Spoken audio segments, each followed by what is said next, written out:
Okay, everybody, good morning. I'm recording right now, and we're going to keep going with this section on turbidity. And I guess the first thing I should do is remind you guys what the term turbidity means. So if water is turbid, strange word, not a word you hear every day, but if if water is turbid, it's cloudy. Sorry, that's what I meant to say. So if water is turbid, it is cloudy. It's a word we use is murky. It has some color to it. It's not see-through. So turbidity is the optical clarity of water. That's definitely a definition you should know. And now again, when I say, a definition you should know, you don't necessarily have to memorize, but make sure when you're doing your quizzes, you have your notes available to you. So turbidity measurements are often used as water quality, and it's related to something we're going to get to today, which is related to your last lab this week. Like I mentioned earlier before I hit record, lab number 5, your last lab, I have recorded it. It's the shortest lab of them all. Like the video is well under 10 minutes. And it's basically that Corniche water I had from last week. I test it for dissolved solids and more specifically salinity. Okay. So the turbidity of water, how do you measure the cloudiness of water? How do we measure that? Well, it's based on the amount of light light particles scattered. Okay, and remember what I mentioned the other day. When light passes through clear objects, and when there's things in that, it can block or scatter the light. So something like black coffee, the light doesn't go through. There's so many dark colored particles in there that it reflects or scatters that light, and light won't pass through it. A clean window is clean, clear, colorless. Light is able to pass through very easily. So turbid, cloudy water, the more particles it has, the more it scatters light, so the harder it is to see through. So this is where I ended yesterday, was here, or when I say yesterday, I mean last class. But in a few minutes, I'll explain to you, explain to you how it's measured. Okay, so anyways, excuse me, and I mentioned this last day, turbidity typically comes from suspended sediments. It can also be organic matter that's colored or fluorescent, so things like dyes from industrial waste that have been dumped into water. So, excuse me, it doesn't need to be natural like sand, silt, clay, algae. It can be, again, anthropogenic or human-caused issues. So last day, if you can remember, I told you guys to put a star by this slide. This is typically a question I ask on the final exam, so you will see this question on yours. You will certainly see it probably on your quiz this week. I say probably, I know you will. And this is, again, related to turbidity. So the factors that influence that would be natural water flow and weather, things, anthropogenic or human influences can control water flow, but weather, not really. Point source pollution, land use, and resuspension. So I'll very, very quickly go through each of these. And when I say that you have to know them, I just mean, like, I might ask you, what are 2 factors or what are 3 factors that influence turbidity? And maybe explain 1 or something. So again, keep your notes handy. Keep your notes next to you when you're doing any of these quizzes. So and guys, honestly, these almost explain themselves. These factors, you could explain them now probably without even looking at the slides. So I'll just very quickly go through each one. Water flow and weather. So turbidity, water flow, directly related. High flow of water would keep particles suspended instead of letting them settle to the bottom. So if I went back to this slide, this is obviously, a river. Now, I'm not saying this is why that this river is turbid. This river doesn't look like it's moving too fast, although it is just a picture. But things like rivers, where the water moves and is constantly flowing, the water doesn't have a chance to settle at the bottom, so it keeps the particles suspended. And suspended, if you're not familiar with that word, I just mean it's up in the water. It's not sinking to the bottom, it's floating. Weather also influences turbidity, and this is something humans don't really have an effect on. We can't really control the weather, not as far as I know, anyways. Things like wind that move particles into the water, heavy rainfall, when snow melts in the winter in like colder climates, anything where water or anything that affects water flow can affect turbidity. And something that isn't mentioned in the weather, there's a bunch of things you could kind of think about. You could be creative here, but wind is another good one. I know in Doha, like I think yesterday or the day before, in Qatar, sorry, it was very windy. And that means there's a lot of sand in the air. So, between the wind causing the water to move, uh, mixing up the water and the wind moving sand and dirt around, this can also contribute to turbidity. So in areas where the soil is loose or dry, here we go, wind can blow the dust or sediment into the water. So water flow and weather do have big impacts on the turbidity. Tributaries can also cause turbidity. So this is when a freshwater stream or a river enters a saltwater kind of basin or body of water. So water flow doesn't need to be from rain or the snow melting. It can, again, be natural. Just a stream or river that enters something like a pond where the water's not moving, it can stir up that water. So that's water flow and weather. Point source pollution. Now I'm going to put a star here. Not that this is the most important one of the four, but it is important because we've talked about point source pollution before. Point source pollution was one of the factors that can increase the temperature of water. Point source pollution, obviously anthropogenic, it's a type of pollution where, if you can remember, I said it's like a pollution you point at. It is one single source of solution that we can see. So I gave the example in Qatar.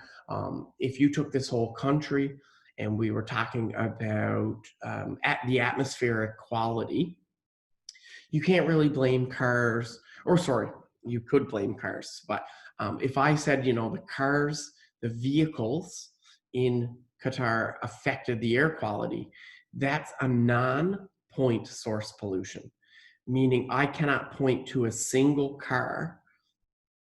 And sorry, in Canada, or where I'm from, we say car, I mean any vehicle, but you can't point to a single vehicle and say that creates all of the pollution, or that's creating the pollution I'm looking at.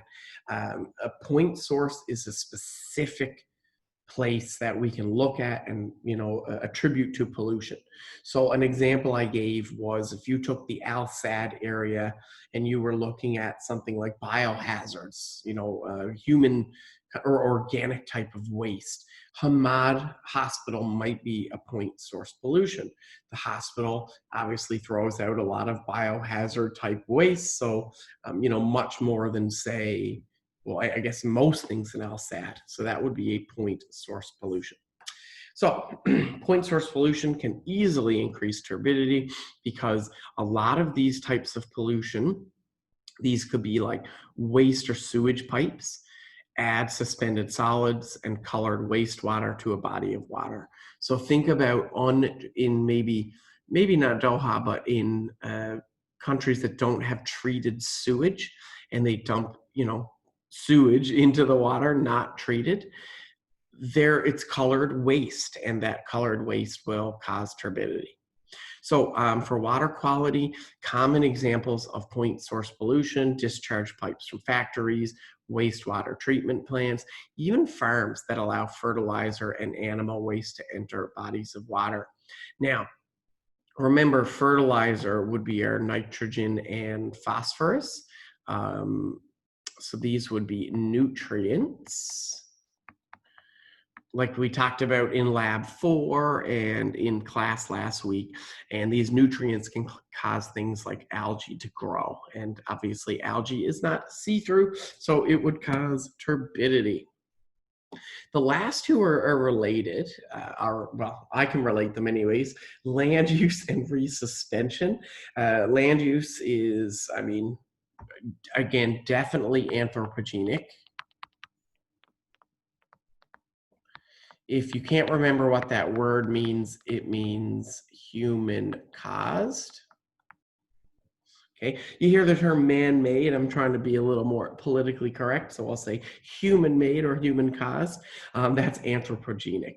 So construction, logging, mining, anything, you know, it happens in Qatar a lot where, you know, you dig and build and, you know, move the land. This would cause exposed soil, decreased vegetation. Again, you're moving things around, so it could enter the water supply and make it cloudy. I know, again, speaking of Al Sad, I used to live there, and I lived next to Sports Roundabout. And there was a lot of construction there. I think I lived near Sports Roundabout for 4 years, 5 years. And I don't think there was a day where there wasn't a tractor or something outside my window. Oh man. Anyways, that was a hard time sleeping there. But it was always so dusty in my apartment. And I know it's dusty anyways, because it's Qatar, it's the desert, there's sand everywhere. But it was exceptionally dusty when they did a lot of heavy construction near my apartment. It would stir up a lot of the sand into the air. And, you know, in the case of water quality, that could enter a river, a lake, a stream, make it cloudy. Farming, of course, is also a cause of this. Tilling, this word tilling, if you're not familiar with it, it's kind of like when they stir up the soil, they dig the soil to plant vegetation, well, or to plant, I guess, seeds. This can also cause turbidity. You know, you farm thousands of acres or meters squared, and you dig it up to plant, but all that soil is loose. So with the wind and rain, it can enter water and make it cloudy. The last one is, again, very much related to land use. It's resuspension. Sorry, there was another slide here that snuck up on me. Development of land can be for farming, construction. It disturbs and loosens the soil. So if you erode land, they would call this typically non-point source. It's not like a pipe, a wastewater sewage line that goes into the water. If, you know, you go somewhere where there's farmland and there's 10 or 15 farms, we would call this non-point source. It's not just one pipe or one building that's causing the waste. It's like thousands of acres of farmland that are doing it. Okay, by the way, point and non-point, the definitions of point and non-point are not in your course outline, but they are terms that people use. So that's why I put them in your notes. Okay, again, the last one, definitely related to the one previous, resuspension. So suspension meaning floating in the water, resuspension meaning it's kind of getting put back into the water. So sediment at the bottom of a body of water. So, you know, if there's no wind, there's no disturbance, things will settle. You could go test this right now. You could go into your kitchen, get a glass of water, throw in a handful of salt or sugar or sand. Don't touch it, and eventually it will settle to the bottom. Now, I know some of it will dissolve, but if you could use something like sand, for example, it would eventually settle. Resuspension is when it's disturbed. So shifting water flow, bottom feeding fish, anthropogenic causes, so dredging. This is when, if you're not familiar with this term, it's like when it's fishing. I was gonna write the word dig. How do I explain this? Dredging is like when you drag something. Oh, this pen. So you drag something across the bottom of the ocean. I'll say water body. It's usually used for fishing, or I guess it's well, I mean, it's not always.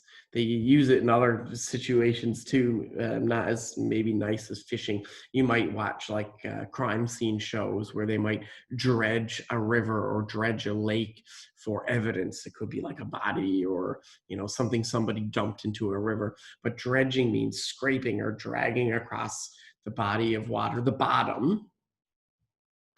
Should write the word bottom there, and typically used for fishing. And this definitely resuspends solids. So dredging can cause high turbidity as it disturbs large amounts of settled sediment in a relatively short period of time. So this is kind of like this vicious cycle. I come from a place much like Qatar, actually, in different ways. It's obviously not a desert in the Middle East, it's in Canada, but our sources of income or fuel, or not fuel, money, are similar. We use offshore oil and gas and fishing. So I know in Qatar, maybe before the oil and gas, there was a lot of fishing and pearl diving, and all of these things, offshore oil, fishing, pearl diving, again, it's same as my community. They're really good for the economy, but they're bad, can be bad for the environment. And that's something actually I don't even mention here, is the whole idea of offshore oil and gas. All right. If you're going to drill a hole into the bottom of the ocean or a body of water, you're definitely going to resuspend some of these solids. So that's another one, maybe more localized. Okay, so that's it for those four. You should, like I said, know them. Typically, if this was a regular semester, you'd have to memorize them, because on the exam, I might ask you to explain one, or I might ask you to list 2 or 3 of them. You guys are a bit lucky. You can use your notes. All right, so you guys, by now, you should know the kind of system we have here. We talk about what something is, and then we talk about what does it do to water quality.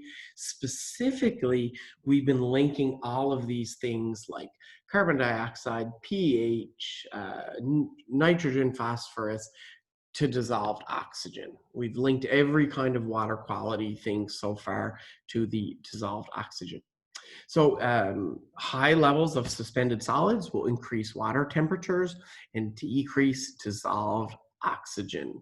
There you go. So as you increase turbidity, you can increase temperature and you can decrease dissolved oxygen. There's also, guys, another, yeah, okay, that's on the next slide. There's also another one that's even more common sense. If you block the sun that can get through the water, you're stopping or preventing photosynthesis. And this, speaking of questions on your final exam, I definitely will ask you guys, what are the sources of dissolved oxygen in water? You've had this question, I think, 2 times now. The answer being, it gets absorbed from the atmosphere, or it gets created or absorbed or put in the water from photosynthesis. So I'll talk about photosynthesis in 1 second, but let's talk about the heat. In terms of water quality, like I said, suspended solids can increase water temperatures because it can trap the heat, okay, and block the sunlight. So in here, we have the heat kind of going into the water, and it gets cycled through the water. You can see this little circle here in the image. If there's a lot of suspended solids at the top of the water, it can create what's called a thermocline. And a thermocline, you don't need to know what a thermocline is, but a thermocline here is kind of like a difference in two parts of water. They're touching, but they're not perfectly mixed. And you'll see a difference in the temperature of water because of this thermocline. This high level of suspended solids here affect the heat. So it can affect dissolved oxygen. Remember, if you change dissolved oxygen, or sorry, if you change temperature, you can affect dissolved oxygen. Okay, the big one, the easiest one, I think, to maybe wrap your head around is photosynthesis. That's probably the best one. Or again, because it's such common sense. Turbidity is how cloudy the water is. So a turbid water blocks light. If the water is blocking light, it can inhibit or hurt, slow down, stop photosynthesis. Halted or reduced photosynthesis means less dissolved oxygen because of less plants. Easy, done. So again, increased turbidity, decreased dissolved oxygen. If the turbidity is so bad that vegetation, the plants begin to die, it has two effects. The photosynthesis is stopping or being decreased, so there's less dissolved oxygen. Also, when these plants decompose, organic material can use oxygen to decompose the plants. It can drop the dissolved oxygen even more. So turbid water, very, very bad for aquatic life. Okay, so we're almost on turbidity, and I'll get into dissolved solids, which is what your last lab is on. Turbidity. How do you measure something like this? How do you measure something that, like, to us as humans, looks subjective? Sorry, what I mean by subjective is, if I asked you guys, I'll go back to that slide in a minute. If I asked you guys to, oops, sorry, my mug, to explain how the color of these solutions, I mean, we have clear and colorless on the end. We have white, looks like milk on the other end on the left, but like here they get harder to describe. So how do we measure turbidity? This is a lab that I couldn't really do at home. We could have done a turbidity lab. So first I'll mention turbidity is measured with a turbidity meter. There's two types, or well, two types that I can think of, main types. And the units are NTUs. You do not need to know what the units stand for, but it's nephelometric turbidity unit, or a Jackson turbidity unit, obviously named after some guy, but typically NTU is our unit. Okay, so turbidity meter, it can be it is typically an electronic sensor, and the sensor measures the optical clarity of the water. So it can measure how much light is getting through the water with a sensor. Okay, think about how your eyeball works. That's how your eye works. Your eyeball measures the levels of light and reports to your brain. So the way that the light refracts off an object tells you the color, the amount of light that gets through an object tells you the opacity or clarity. So you can use a sensor like an eyeball, and I don't mean your eyeball is the sensor, I mean an electronic device that works similar to an eye to measure the turbidity. Now, years ago, before there was a sensor like this, the turbidity was measured in a pretty ingenious way. And it's something we could have done in the lab, but it wouldn't have really worked for a video. So there's something called a Secchi disc, S-E-C-C-H-I. I don't know if I'm pronouncing it correctly, but it's a disc. And the disc has, like, I've seen them white and black. I've seen them kind of silver with a different color on them. But the idea is, for this disc, is you put the disc in the water. So the disc, I'll try to draw my strad here.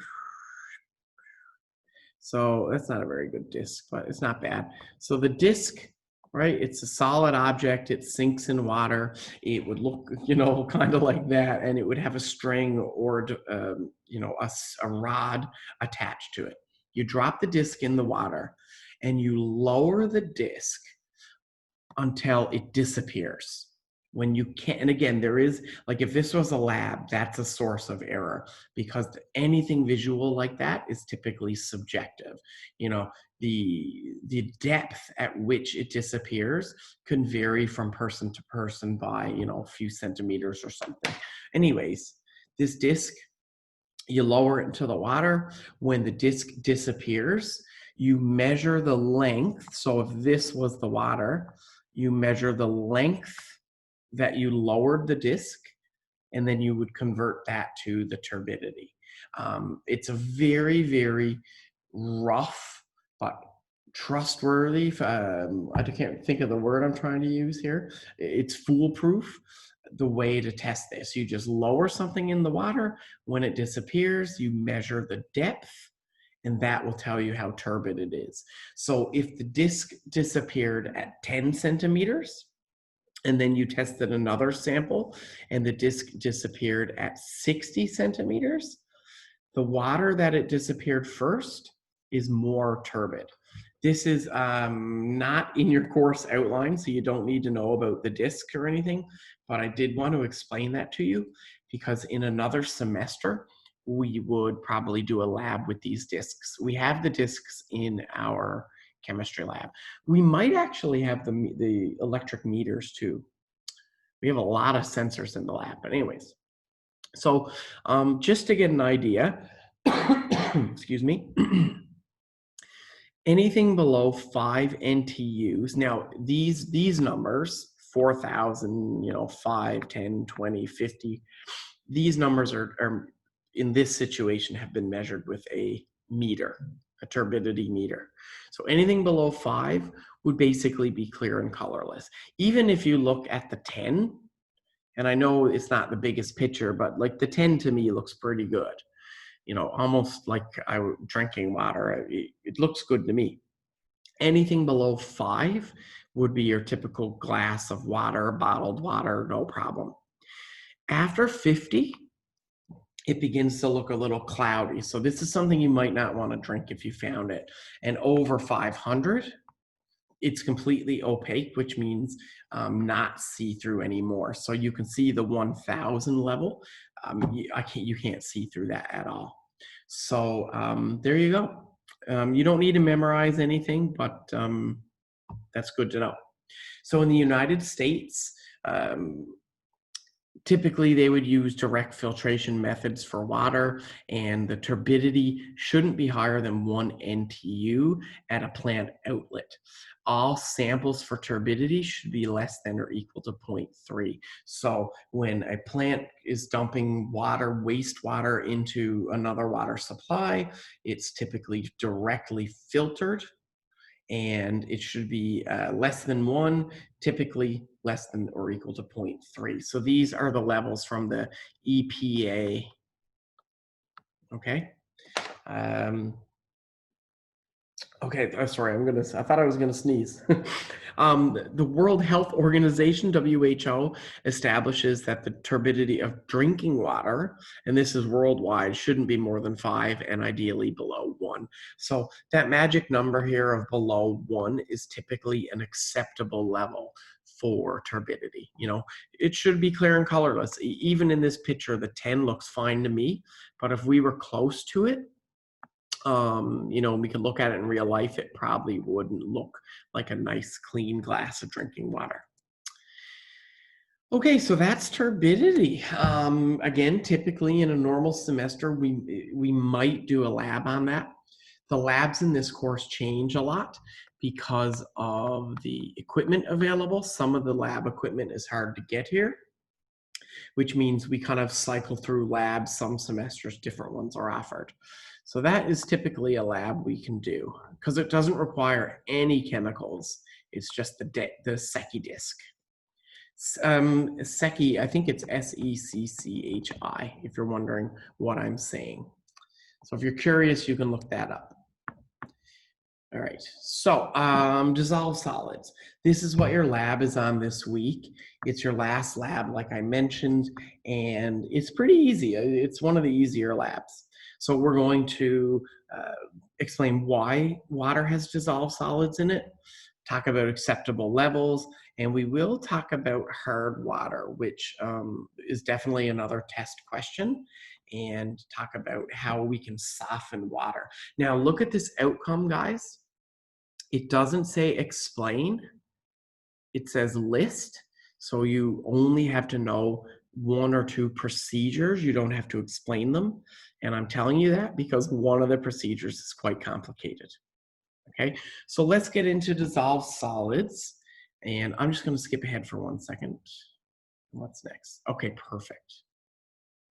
All right, so I'll get into, I will finish dissolved solids, and I might get into section 2.3 very quickly because we've already done this before. I talked about this in your lab, and then that'll be it. So we'll finish this chapter on Thursday, and I think we only have one class after this Thursday, so we'll do as much of chapter 3 and 4 as possible in that last class.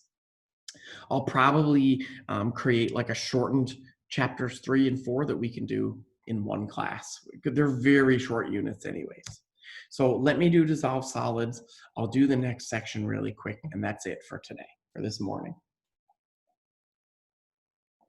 Okay, so dissolved solids. Solids in water systems can be found in obviously two forms. Suspended, like we just talked about, this would create turbid water, and then dissolved. The word dissolved means it's like the ion, well, whatever it is, but it's typically ions. They've been ionized, hydrated, surrounded by water. They become clear and colorless. And you can do this right now, literally right now, in 2 seconds in your kitchen. Take a glass of water, put in a spoonful of sugar, or more specifically, because I'm talking about ions, put in a spoonful of salt, sodium chloride, and just stir. And it's almost like magic. If you showed this to a young child, they might think it was magic because the white crystals would disappear. Okay, and that's what I mean by dissolved. And I know you know that word. You talked about it in chemistry, but that's when I say dissolved. We can't see it like turbid water. It's clear and colorless. Suspended particles are associated with turbidity. Dissolved solids are different. They're soluble salts typically that yield ions. Common ions would be sodium, calcium, magnesium, bicarbonates, sulfates, chlorides. There's more, but those are just some of the examples of ions in your water. I don't have one here.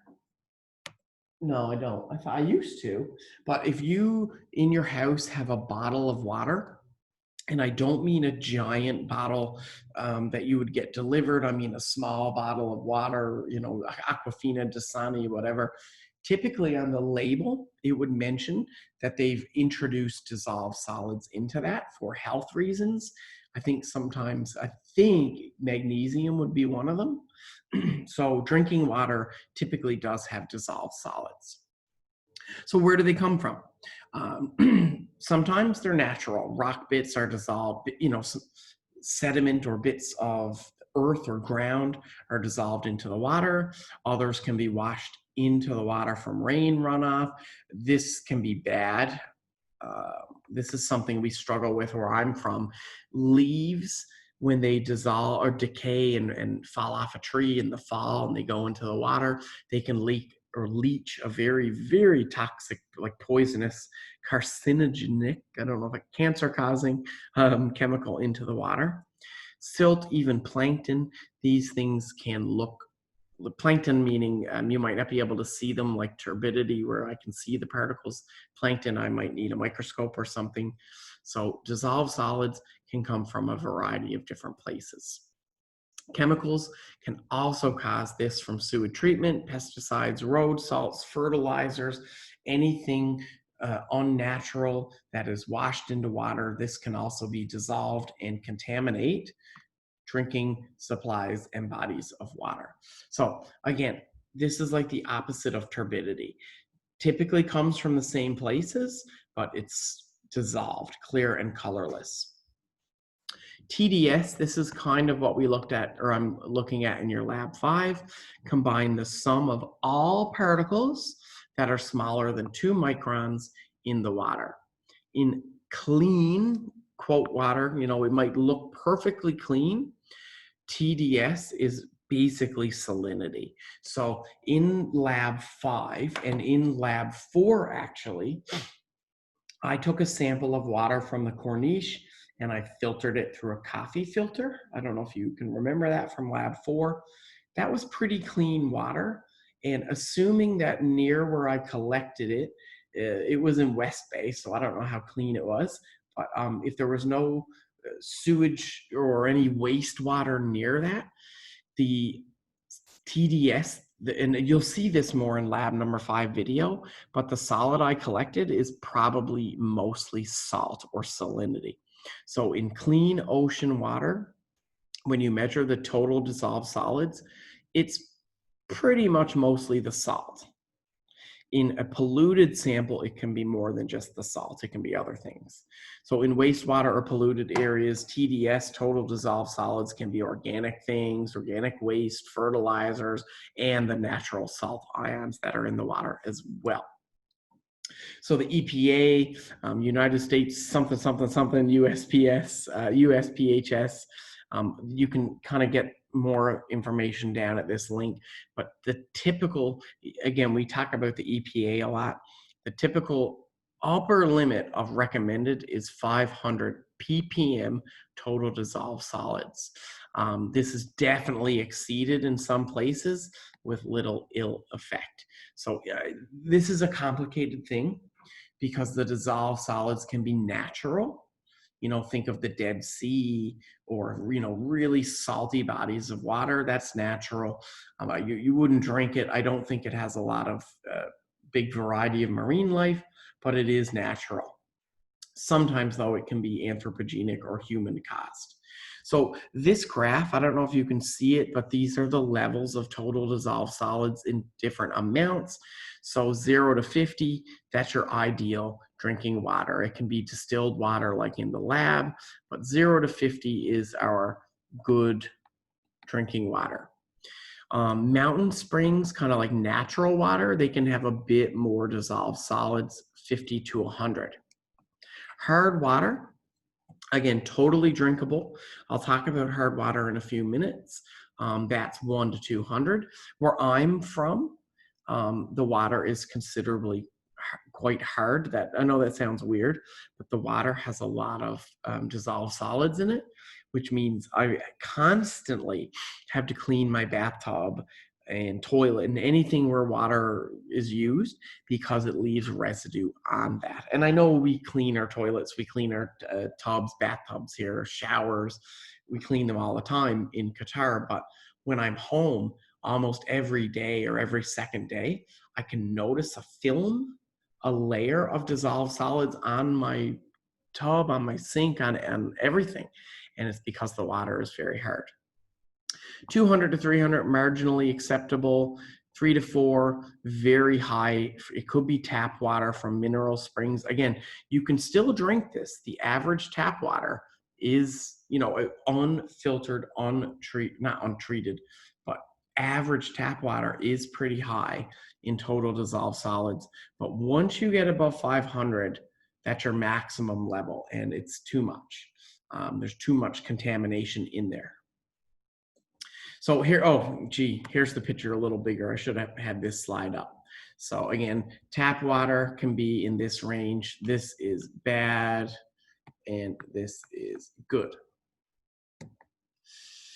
Okay, so here's the thing. This is why this is such a complicated kind of topic is TDS, total dissolved solids. I mean, it's not like one thing, like when I looked at CO2 or I looked at nitrates or phosphates that only had a couple different chemicals.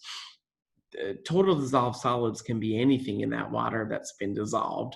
So typically it's a lot of different types of cations, and the acceptable levels of drinking water can be very different. Things like iron, 0.3 ppm. Okay, things like lead and arsenic, poison or toxic chemicals or elements. Mercury, very toxic. You hear about that sometimes in the fish you eat. Very, very, very small acceptable levels. 0.002 ppm, 0.01, like very small levels.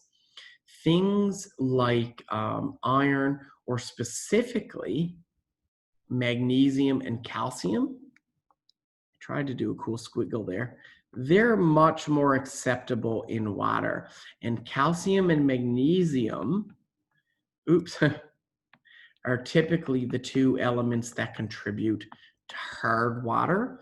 So where I'm from, um, there is a lot of magnesium and calcium in the water naturally.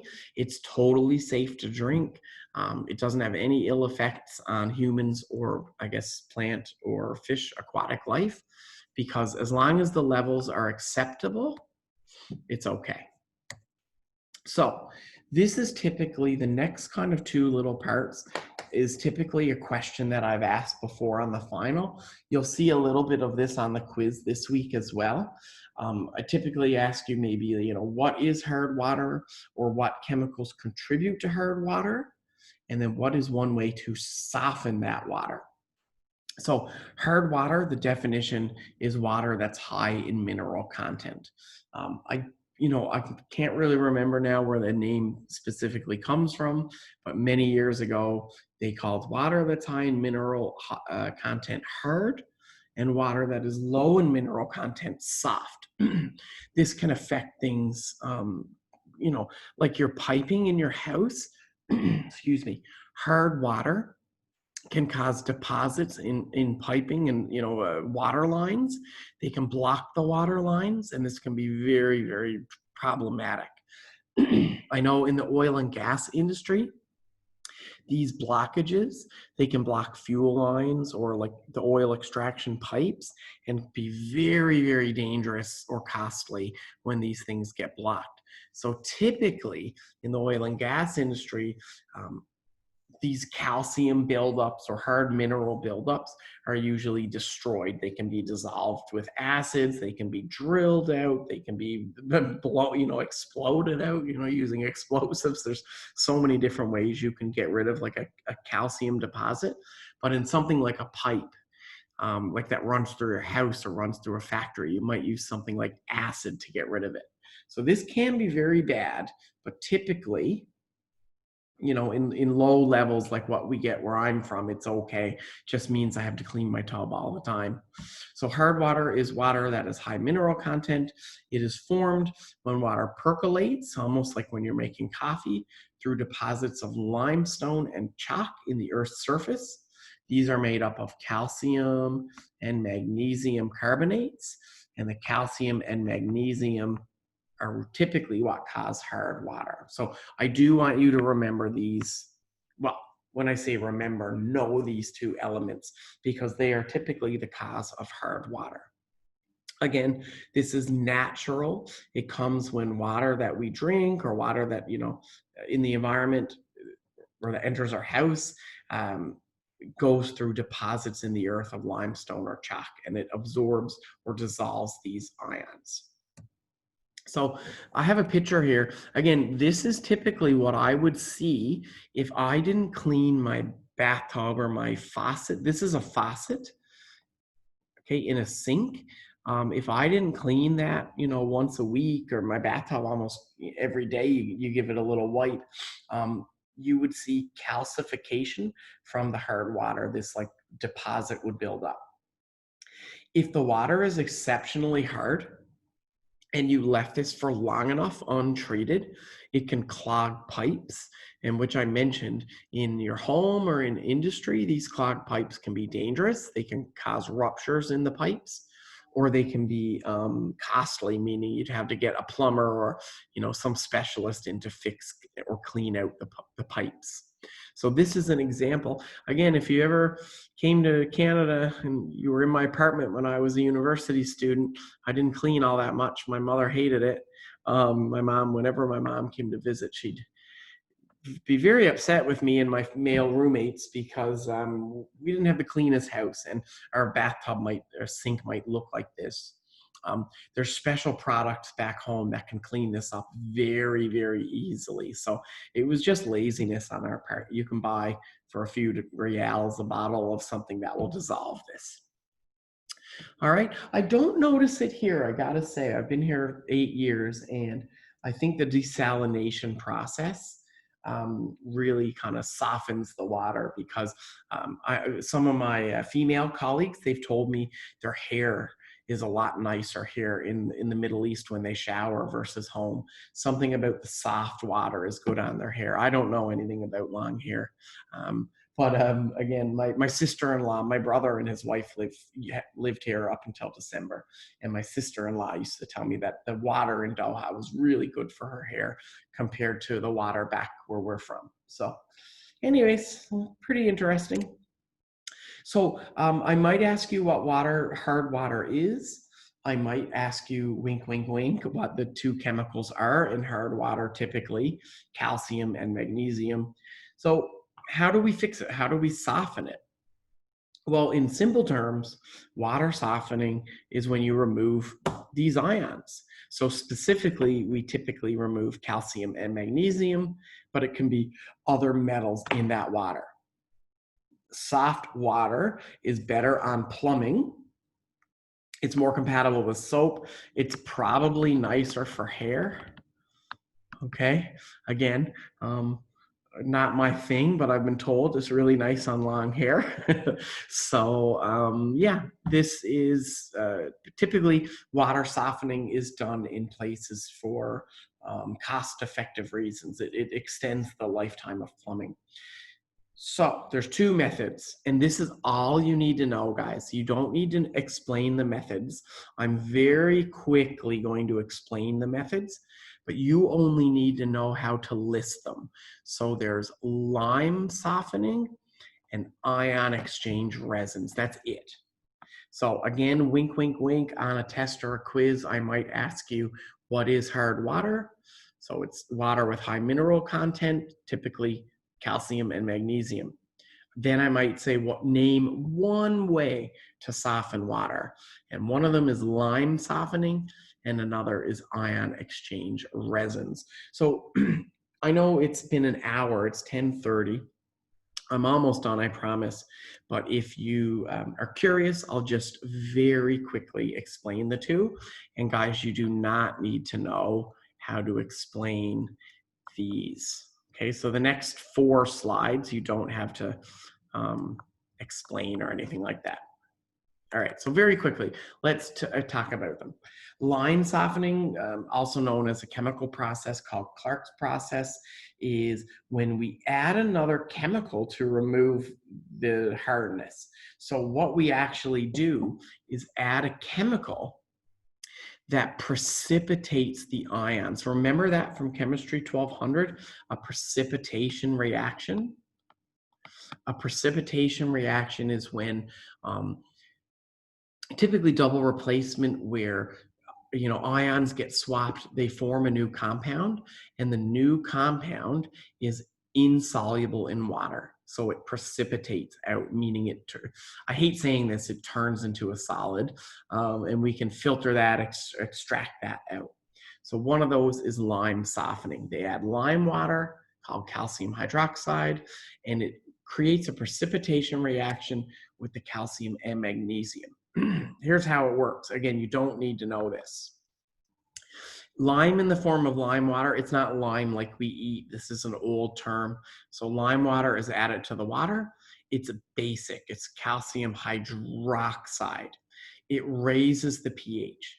And what this does, if you can remember from 1201 or 1210, I can't remember which one, but it will shift the equilibrium.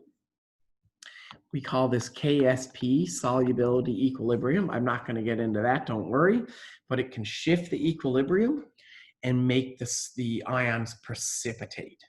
Okay, so dissolved carbon dioxide in the water is changed into bicarbonate and then carbonate. These are basic. This causes calcium carbonate to precipitate due to exceeding the solubility product. You do not need to know this, don't worry, but it is really cool. It's involved with equilibrium and specifically Le Chatelier's principle. All right, we've talked about Le Chatelier's principle another time in this course when we talked about temperature and pH. So we could go into crazy detail about this, but luckily for you, we don't have to. All right, that's one way. Again, you don't need to know how, just know the name. The other one, very common, this is more modern. It's like a big fancy filter. Conventional water softening appliances, you can have this directly connected to your home for drinking water or shower water.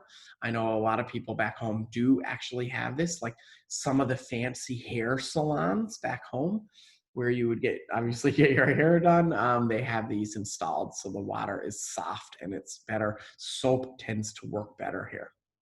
So the way this works is it's an ion exchange resin. Think about what that means. So hard water gets poured in. It goes through the column, which has a resin in it, like how do I explain resin? Just like a solution. It's a thick, kind of almost plasticky solution. In this case, it's typically beads, and ions get exchanged on the beads. So what happens is the calcium in the hard water gets exchanged on the resin with the sodium. Sodium ions are not counted when I talk about hard water. Hard water is typically calcium and magnesium. So an ion exchange resin, when the calcium ions in the hard water come in contact with the resin, there's an ion exchange. The calcium and the sodium switch places. The sodium goes into the water and it is now softened. Okay, so I know that's used back home at hair salons and in fancy places where they would soften water for drinking or whatever. So I'm almost done, guys, don't worry. I always make a joke when I teach this in class, and I've kind of ruined the joke already because I put an X down here in the corner. But I always tell my students that they'll have to memorize this for the final exam, and they'll have to draw this perfectly. Obviously, that's a joke. You don't have to know this, but this is the resin. Okay, the resin is a very complicated molecule that has sodium ions attracted to it, and the calcium ions get exchanged and they get attracted to the resin. All right, you don't need to know that, don't worry. All right, so finale of today. This is perfect, actually. So this is good. I was a little nervous about time, so we'll finish this today. This will only take a couple of minutes, and I'm almost done. We've already done this before, which is why I don't need to waste too much time. And then on Thursday's class, we'll finish this chapter, and we'll get into chapter 3. I think between now and Thursday, guys, I'm going to kind of edit chapters 3 and 4 a little bit because we only have, I think, 2 classes left. So very quickly, I'm tired of talking. You're definitely tired of listening, I'm sure. So just give me 5 minutes or so to do this. This is very quick because we already did this. This, guys, is a really weird section because if I designed this course, I would put this section at the beginning because this is what we needed to know for our first lab. Now, obviously, I showed you in the lab how to do this in the video, and in the real lab, I would take you outside and show you. So this is something that we've already done, but it's here in the last or second last section of chapter 2. So I'm going to list equipment, identify the steps in collection. Guys, this is a final exam question, 100%. I might ask you to write out or put them in order like I did on, I think it was your first or second quiz. Put them in order, the sample collection procedure. Sorry, it would have been your first lab, not your first quiz. So this was from your lab number 1. You will see this on your final exam, 100%. I'll get you to write them or arrange them in order, the steps to collect water. This outcome, identify precautions to prevent contamination. Again, lab 1. And the last one, do it, right? Properly collect water samples. I don't know if you did this, but I did this for you in the lab. This is a weird semester, so this outcome will kind of have to skip, because unless you guys want to send me videos of you collecting water samples, but we don't have to do that. So the complexity of water as a subject is crazy. I mean, this is slide 161 of just water. We've been talking this whole time about H2O. Well, not just H2O, but basically water and things in the water. It's such a complex subject. In universities and colleges around the world, this is an entire course or multiple courses. My brother did a diploma in aquaculture, and the amount of courses he did on water quality and chemistry, biology, it was incredible. So this is such a complex subject. There are so many different measurements that we can do with water quality: dissolved oxygen, temperature, pH, turbidity, dissolved solids, nitrates, phosphates, ammonia. There's hundreds of different types of ways we can test the water. The most accurate measurements, this is good to know, wink, wink, wink, wink, wink. The most accurate measurements of water quality are made on site. This, guys, was in lab number 1 as well. I think I asked you a question, where is the best place to test water? If possible, at the source. When you bottle and transport water, you're risking quality, you're risking contamination. Things can change over time, like the dissolved oxygen is a great example. So this question, wink, wink, wink, wink, wink, make sure you know it.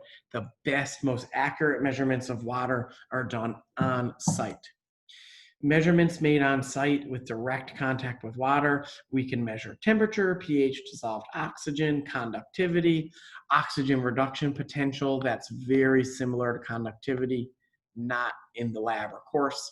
Turbidity and Secchi disk depth. This is the disk I was talking about that measures turbidity.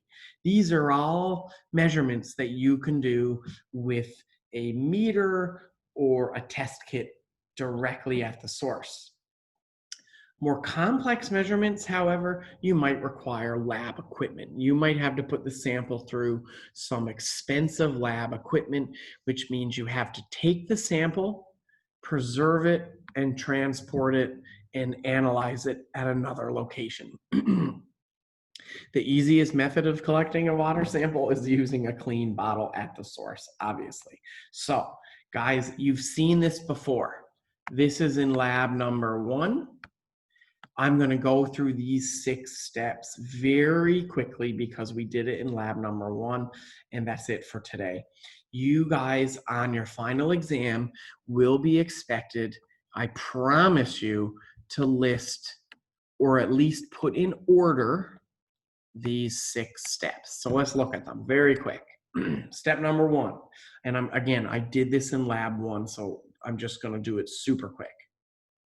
Step 1, rinse the water sampling bottle with the sample water. Now, guys, typically in step number 1, you would start with a clean bottle. This bottle would be washed with, water, soap, deionized water many, many, many times. So you would take your clean water sampling bottle, rinse it with the sample. Step 2, and by the way, with step 1, once you rinse it, you dump it out somewhere else. Don't dump the water where you're collecting it again. So you would dump it, behind you or downstream, something like that. Step 2, once it's been rinsed, cap the bottle, lower it into the water to the desired depth. If you can remember in lab 1, I couldn't get my hand low enough to fill the water bottle. The pressure wasn't high, but typically you would lower it deep into the water. Step 3, remove the cap and allow it to fill. Again, you would have this deep in the water to let it completely fill. To make sure it's completely filled, step 4, tap the sides of the bottle shake it, tap it, make sure there's no air trapped inside. Step 5, before you lift it out of the water, put the cap on. And then step 6 is not really a step, is it? It just means retrieve the bottle. Take the bottle with the cap on, of course, out of the water. Look at this step, at your last step, and make sure there are no air bubbles trapped inside. Again, guys, this is important for tests like pH or dissolved oxygen, well, more specifically dissolved oxygen. All right, cool, that's it. So the EPA has a guide on bottle types and collection methods. You do not need to know this, of course, but if you're curious, you can go to this link. This link, obviously, you might not be able to click your notes, but you can just type in EPA sampling procedures, and it will come up. You don't need to do that link. These pictures are all you need. So guys, just remember, if, and or I shouldn't say if, when I ask you this on your final exam, you don't need to go look at your lab video. It's at the end of chapter 2. Okay, very close to the end. 2 slides and we're done. Other water sampling equipment would include sampling pumps, balers and disposers. These are kind of almost like buckets, things that we can collect water in. Bottom dredges. Now, again, we talked about dredges being bad for turbidity, but this is a situation where you need to sample the bottom of a water body. So you would dredge it and collect sediment from the bottom. Maybe you're looking to study like bacteria or, the organisms living at the bottom of the water. So you can pump the water, you can collect it in kind of like a bucket. A baler is like a bucket. You can drag or dredge the bottom of a lake or river to collect a sample. Stream samplers are important. Stream samplers, they measure obviously streams or moving water, bodies of water. These test for little organisms found in the bottom of rivers, streams, or lakes. And then there's drum thieves. These are kind of similar to bottles as well. A thief is something that collects a bottle of water or a small amount of water. You can put this device into something like a drum, a stream, or any liquid, and it will collect a small sample. It's called a thief. They use it a lot in other industries, but a thief is just like a little device that you drop in the water and it will collect a sample. I really like the name thief because it's like sneaking in and taking a sample. A drum thief, again, if I wanted to test the water in like an aquarium, or if I was, I had like a big drum of drinking water, like a drum, I mean like a barrel, a big container of drinking water, instead of sticking my hand in there and putting my dirty hand, well, hopefully my hands aren't dirty, putting my hand in there with a bottle, you could drop a drum thief in. Again, it's like this little device that will capture a small sample of water. This is good if you don't want to put your hands in the water. Okay, so that's it for section 2.3. You don't really need to know the other water sampling equipment, but you definitely need to know this method, okay? But one last thing and I'm done. This method, guys, is cut and paste literally from the test kits that we use. The brand of test kits we use is Lamont. Okay, you can see the link down here, and I stole this. I didn't steal it. I put a source here, but I took this with permission, I think, or with, I don't know. I was allowed to take this from the lab kits that we use. So that's it for today. It's 10:44. I'm sorry I went a little long. I just wanted to kind of get to this slide because now we can finish chapter 2 on Thursday. And I'll do chapter 2 and a little bit of chapter 3 on Thursday. So I'm going to hit stop record. Before you guys leave me today, I want to do, again, a little reminder on what's coming up. So I'll hit stop record. I'll see you on Thursday in the next class. So goodbye to any YouTube people watching.